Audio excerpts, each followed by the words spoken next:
This is the Lone Crater YouTube. We hope this video helps. In this video, I will explain how to use PayPal in an unsupported country. First, it's crucial to understand the potential risks and limitations involved. You'll need to identify a country where PayPal is officially supported and ideally have a trusted contact there. Next, securing a high-quality virtual private network, or VPN, is essential to mask your true location. This helps create the illusion that you are accessing the service from a supported region, which is a critical first step in this process. Once your VPN is active and set to a supported country, you can proceed with creating your PayPal account. It's vital to use a local phone number and a valid address from that supported region during registration.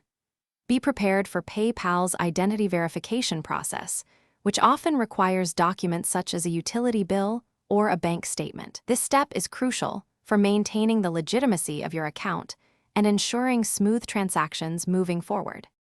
To fund your new PayPal account, you'll need to link a bank account or debit card from your chosen supported country. Alternatively, explore virtual cards or other international payment services that are known to be compatible with PayPal. Always be aware of transaction limits, which can differ significantly, and potential currency conversion fees. These fees typically range from 3 to 4% of the transaction amount, so it's wise to factor them into your financial planning.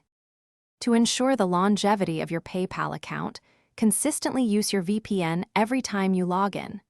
This maintains a stable IP address, which is crucial for avoiding security alerts.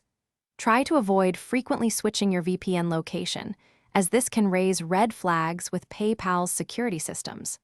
Finally, make it a habit to regularly review PayPal's terms of service. Staying informed about any policy updates will help you navigate the platform successfully and avoid potential issues.